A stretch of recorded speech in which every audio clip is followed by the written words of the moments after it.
আসুন এবার দেখি সর্বশেষ নবী মুহাম্মদ সাল্লাল্লাহু আলাইহি সাল্লামকে নিয়ে হিন্দু ধর্মগ্রন্থে কি কথা লেখা হয়েছে। ভবিষ্য পুরাণায় উল্লেখ আছে 3 নম্বর পর্ব, 3 নম্বর খণ্ড, 3 অধ্যায়, 10 থেকে 27 নম্বর শ্লোক। বলা হয়েছে যে ম্লেচ্ছরা তারা আরবের ভূমিকে অপবিত্র করেছে, আর্য ধর্মকে সেখানে খুঁজে পাওয়া যায় না। এখানে কিছু শত্রু ছিল যারা অতীতে পরাজিত হয়েছে, কিন্তু এখন আরো শক্তিশালী শত্রু উপস্থিত হয়েছে। আমি একজন মানুষকে পাঠাবো যার নাম হবে মুহাম্মদ সাল্লাল্লাহু আলাইহি সাল্লাম। তিনি এই শত্রুদের ধ্বংস করবেন আর মানুষকে সুপথে পরিচালিত করবেন। হে ভোজ রাজা, তুমি কখনোই সেখানে যাবে না যেখানে পিশাচদের রাজত্ব, কারণ আমি আমার করুণা দিয়ে তোমাদের হৃদয়কে পবিত্র করব। তখন দেবদূতের মতো একজন মানুষ তিনি রাজার সামনে আসলেন আর বললেন, হে রাজা, আমাকে এখানে পাঠিয়েছেন ঈশ্বর পরমাত্মা। আর্য ধর্ম পৃথিবীতে বিরাজ করবে, যে ধর্মটা সত্য, দ্বীনুল হক, সেটা পৃথিবীতে বজায় থাকবে। আমাকে এখানে পাঠিয়েছেন ঈশ্বর পরমাত্মা, যাতে মাংসভোজীদের বিশ্বাসকে প্রতিষ্ঠা করা যায়। আমার অনুসারীরা হবে সেই লোকেরা যারা সুন্নতে খাতনা করবে, আর তাদের মাথার উপরে কোনো টিকি থাকবে না। তারা একটা বিপ্লব তৈরি করবে, তারা মুখে দাড়ি রাখবে, তারা প্রার্থনার জন্য আহ্বান করবে, বিধিসম্মত সব খাবারই খাবে, তবে তারা শূকরের মাংস খাবে না। তারা লতাগুল্মের মাধ্যমে পবিত্র হবে না, বরং যুদ্ধ বিগ্রহের মাধ্যমে পবিত্র। তাদেরকে বলা হবে মুসলমান, আর তারা হবে মাংসভোজী। এই ভবিষ্যৎবাণী যে একজন ঋষি আসবেন, আর সেই ঋষির নাম উল্লেখ করা হয়েছে মুহাম্মদ সাল্লাল্লাহু আলাইহি ওয়াসাল্লাম। আর বলা আছে তিনি মানুষ জাতিকে সঠিক পথে পরিচালিত করবেন। আমরা জানি মুহাম্মদ সাল্লাল্লাহু আলাইহি ওয়াসাল্লাম আরবদের পথ দেখিয়েছেন। সে সময়কে বলা হতো আয়ামে জাহেলিয়া, অর্থাৎ বিশৃঙ্খলার যুগ। তিনি তাদের আলো সন্ধান দিয়েছেন। আর বলা হয়েছে তার অনুসারীদের খাতনা করা থাকবে। মুসলমানরা খাতনা দেয়, তাদের মাথায় কোনো টিকি থাকবে না, মাথার পেছনে কোনো লেজ থাকবে না, মুসলমানদেরও থাকে না। তাদের মুখে দাড়ি থাকবে, মুসলমানরাও দাড়ি রাখে। তারা একটা বিপ্লব ঘটাবে, তারা প্রার্থনার জন্য আহ্বান করবে, আর সেটা হলো আজান। আমরা মুসলিমরা আজান দেই, নামাজের জন্য আহ্বান করি। তারা সব বিধিসম্মত খাবার খাবে, কিন্তু শূকরের মাংস তারা ছোবে না। আমরা মুসলিমরা শূকরের মাংস খাই না। তারা লতাগুল্মের মাধ্যমে পবিত্র হবে না, তারা পবিত্র হবে যুদ্ধ বিগ্রহের মাধ্যমে। আর পবিত্রকরণে আমাদেরকে বলা হয়েছে সত্যের জন্য যুদ্ধ করব, অন্যায় অবিচারের বিরুদ্ধে। তাদেরকে বলা হবে মুসলমান, তারা হবে মাংসভোজী। ভবিষ্য পুরাণের এই ভবিষ্যৎবাণী একেবারে পরিষ্কার ভাবে সর্বশেষ ও চূড়ান্ত নবী মুহাম্মদ সাল্লাল্লাহু আলাইহি সাল্লাম এবং তার অনুসারীদের কথা বলছে। মুহাম্মদ সাল্লাল্লাহু আলাইহি সাল্লামের নাম বিভিন্ন জায়গায় অনেকবার বলা হয়েছে, হাতে সময় নেই, সেজন্য ভবিষ্য পুরাণ থেকে কয়েকটা উদাহরণ দিচ্ছি। এই ভবিষ্যৎবাণী করা হয়েছে ভবিষ্য পুরাণের 3য় পর্ব, 3য় খণ্ড, 3য় অধ্যায়ের 5 থেকে 8 শ্লোকে। এছাড়াও বলা আছে ভবিষ্য পুরাণের 3য় পর্বে 1ম খণ্ড, 3য় অধ্যায়ের 21 থেকে 23 নম্বর শ্লোকে। সর্বশেষ আর চূড়ান্ত নবী মুহাম্মদ সাল্লাল্লাহু আলাইহি সাল্লামের কথা উল্লেখ করা হয়েছে অথর্ববেদে 20 নম্বর গ্রন্থে 127 নম্বর অধ্যায়ের 1 থেকে 14 নম্বর মন্ত্রে। এগুলোকে আরো বলা হয় কুন্টুব সুক্তাস। কুন্টুব সংস্কৃত শব্দ, অর্থাৎ পেটের একটা লুকানো গ্রন্থি। তার মানে এই মন্ত্রগুলির অর্থ লুকানো রয়েছে, এগুলো পরে জানা যাবে। এখানে সবগুলো মন্ত্র নিয়ে আলোচনা করার মতো সময় নেই, আমি শুধু প্রথম 4টা মন্ত্র নিয়ে কিছু কথা বলবো। 1 নম্বর মন্ত্র বলছে তিনি হলেন নরসাংসা, তিনি হলেন কাওরামা, তিনি পরাজিত করবেন 60,090 জন শত্রুকে। 2 নম্বর মন্ত্র বলছে তিনি উটের পিঠে চড়বেন। 3 নম্বর মন্ত্র বলছে তিনি হলেন মামা ঋষি। 4 নম্বর মন্ত্রে তাকে আরো বলা হচ্ছে রেপ। 1 নম্বর মন্ত্র বলছে তিনি হলেন নরসাংসা। নরসাংসা শব্দটা এসেছে নর থেকে, অর্থাৎ কোনো ব্যক্তি বা একজন লোক। আর সাংসা অর্থ প্রশংসা, কারণ প্রশংসা করা। তাহলে নরসাংসা অর্থ যে ব্যক্তিকে প্রশংসা করা হয়। আর আপনারা যদি মহানবী মুহাম্মদ সাল্লাল্লাহু আলাইহি সাল্লামের নামের ইংরেজি অনুবাদ করেন, যদি তার নামের ইংরেজি অনুবাদ করেন তার অর্থ যার প্রশংসা করা হয়, তাহলে নরসাংসা শব্দটার আরবি অনুবাদ করলে সেটা হবে মুহাম্মদ সাল্লাল্লাহু আলাইহি সাল্লাম। এখানে নামে উল্লেখ করা হচ্ছে। এরপর বলা হচ্ছে তিনি হলেন কাওরামা। এই কাওরামা শব্দটার একটা অর্থ সংস্কৃতিতে হলো শান্তির রাজপুত্র। আর মুহাম্মদ সাল্লাল্লাহু আলাইহি সাল্লাম শান্তির রাজপুত্র ছিলেন। আরেকটা অর্থ হলো যে বিদেশে যায়। হযরত মুহাম্মদ সাল্লাল্লাহু আলাইহি সাল্লাম হিজরত করেছিলেন মক্কা থেকে মদিনায়, তিনি বিদেশে গিয়েছিলেন। এছাড়া প্রথম মন্ত্রে আছে তিনি 60,090 জন শত্রুকে পরাজিত করবেন। আর সে সময় মক্কায় যেসব লোকজন থাকতো তাদের মধ্যে যারা নবীজির বিরুদ্ধে ছিল তাদের সংখ্যা আনুমানিকভাবে 60,000 জন। 2 নম্বর মন্ত্র বলছে যে তিনি উটের পিঠে চড়বেন। কোন ইন্ডিয়ান ঋষি, কোন ব্রাহ্মণই কখনো উটের পিঠে চড়বেন না, কারণ মনুস্মৃতিতে বলছে 11 নম্বর অধ্যায়ের 202 নম্বর অনুচ্ছেদে বলা হয়েছে একজন ব্রাহ্মণকে কোনো গাধা বা উটের পিঠে চড়তে নিষেধ করা হয়েছে। এতে বোঝা যাচ্ছে ইনি কোন ইন্ডিয়ান ঋষি নন। 3 নম্বর মন্ত্র বলছে তিনি মামা ঋষি। মামা অর্থ মহা, অর্থাৎ মহান ঋষি। আর এছাড়াও অন্যান্য ধর্মগ্রন্থ বলছে সেটা মোহাম্মদ ঋষি। 4 নম্বর মন্ত্র বলছে তিনি হলেন রেব। রেব অর্থ যিনি প্রশংসা করেন। আর মোহাম্মদ সাল্লাল্লাহু আলাইহি ওয়াসাল্লামের আরেকটা নাম হলো আহমদ সাল্লাল্লাহু আলাইহি ওয়াসাল্লাম, অর্থাৎ যিনি প্রশংসা করেন। তাহলে নবীজির এই অন্য নামটা এই আহমদ শব্দটার সংস্কৃত করলে পাবেন রেব। আর এই কথাটাই রয়েছে অথর্ব বেদে।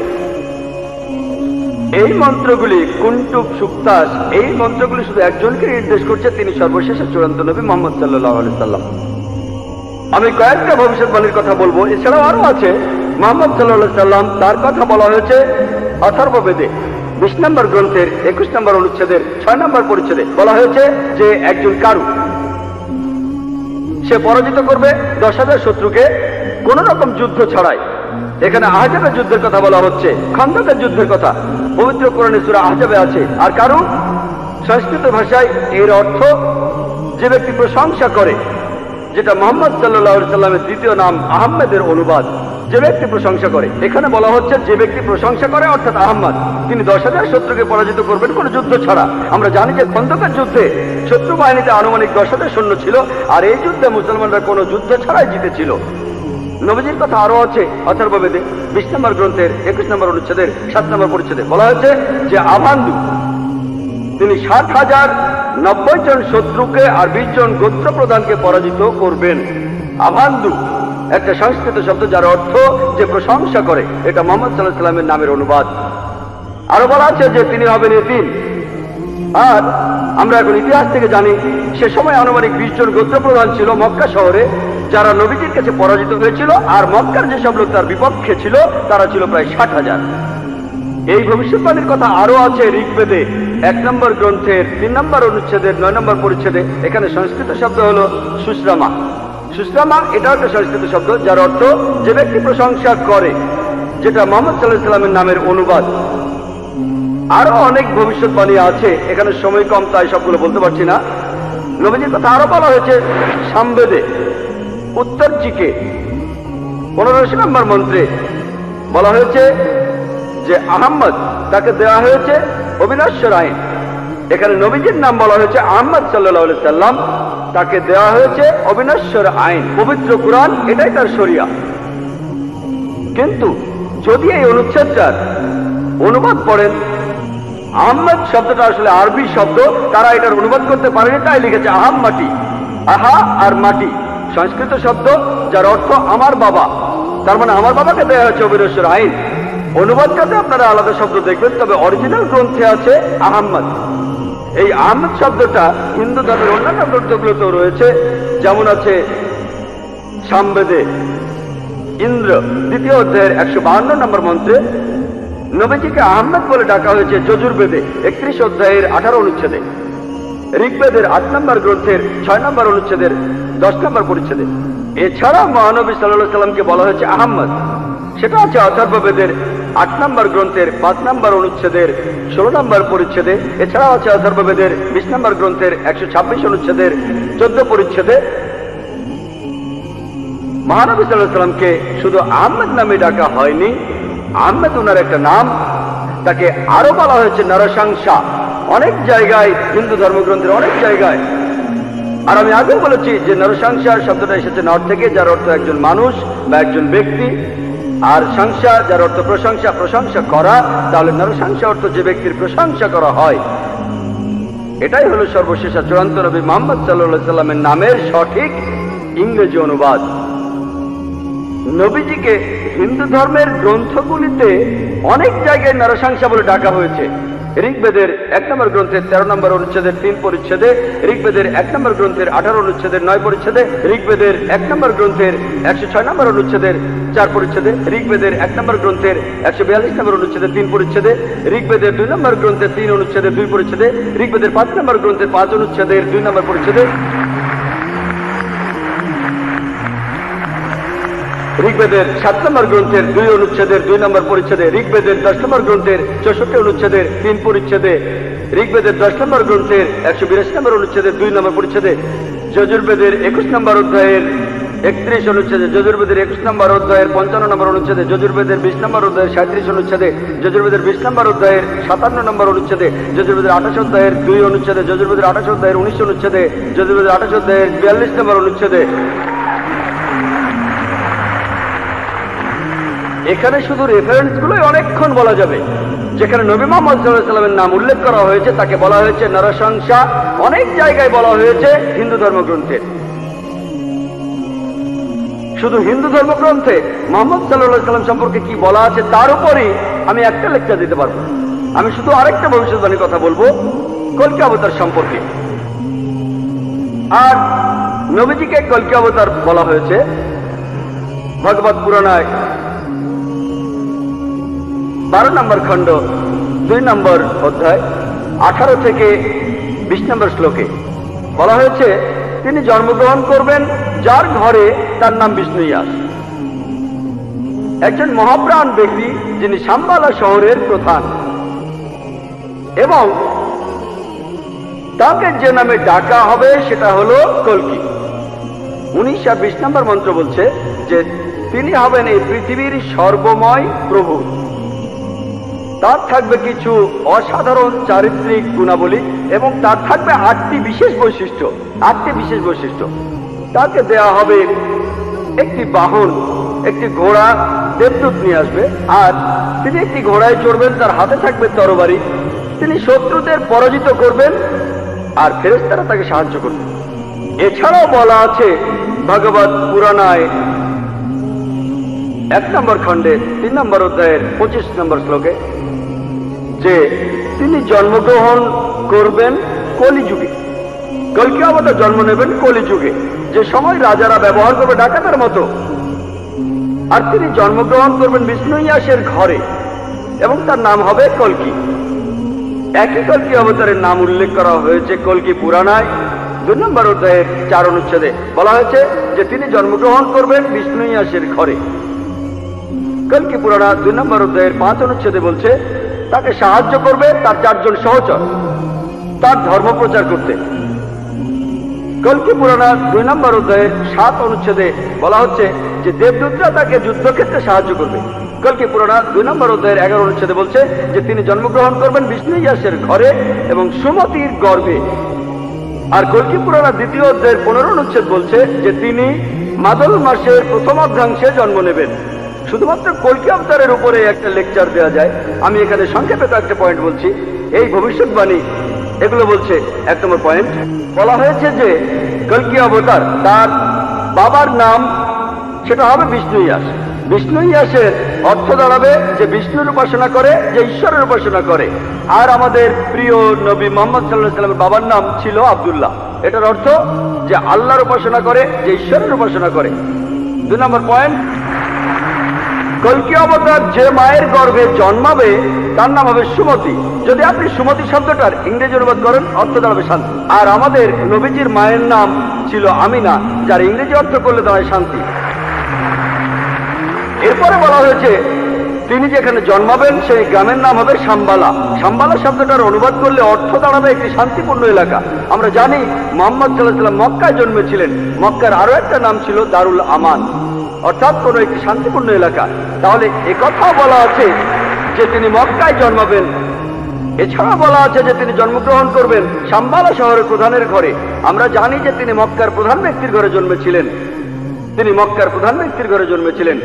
কুরাইশ গোত্রে জন্মেছিলেন। আরো বলা আছে তিনি মাধব মাসের প্রথম অর্ধাংশে 12 তারিখে জন্মাবেন। আমরা জানি যে মুহাম্মদ সাল্লাল্লাহু আলাইহি ওয়াসাল্লাম রবিউল আউয়াল মাসে প্রথম অর্ধাংশে জন্মেছিলেন 12 তারিখে। এই ভবিষ্যৎবাণী যে তিনি মাধব মাসের 12 তারিখে জন্মাবেন, এটার অর্থ রবিউল আউয়াল মাসের 12 তারিখে।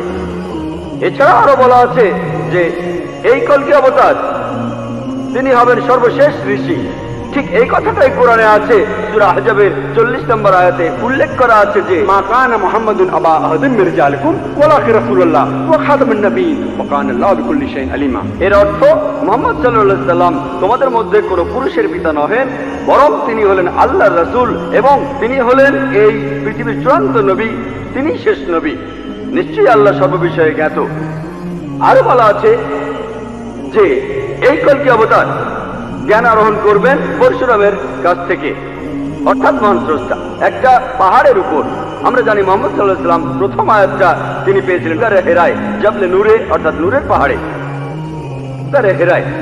এখানে আরো বলা আছে যে তিনি এরপর উত্তরে গিয়ে আবার ফিরে আসবেন। আমরা জানি মুহাম্মদ সাল্লাল্লাহু আলাইহি সাল্লাম মক্কা থেকে উত্তর হিজরত করে মদিনায় গিয়েছিলেন, তারপর মক্কা জয় করে ফিরে এসেছিলেন। আরো বলা আছে যে এই কলকি অবতার তিনি পুরো পৃথিবীর মানুষের জন্য একটি দৃষ্টান্ত।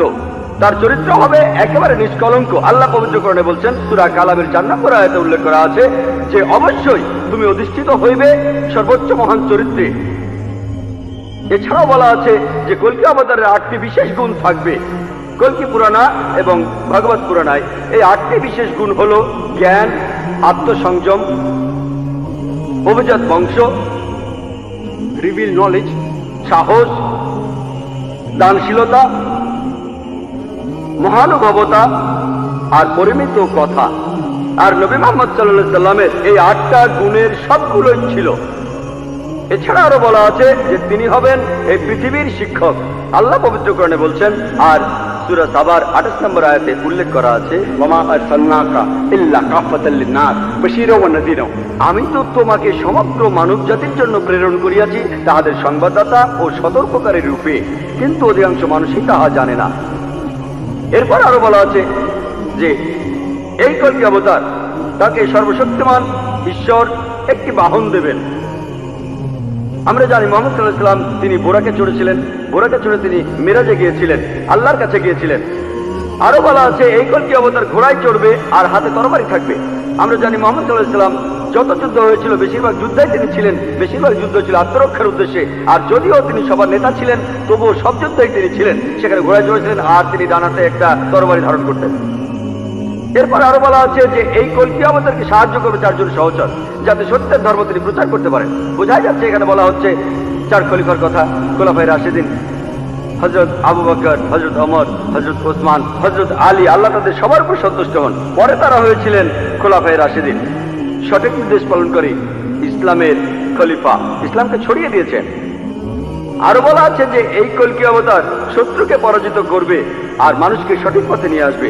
আমরা জানি মুহাম্মদ সাল্লাল্লাহু আলাইহি ওয়াসাল্লাম শত্রুকে পরাজিত করেছিলেন আর আরবদের তিনি আয়ামে জাহেলিয়া থেকে, অজ্ঞতার যুগ থেকে সত্যের পথে এনেছিলেন। আরেকটা কথা বলা আছে যে দেবদূতরা তাকে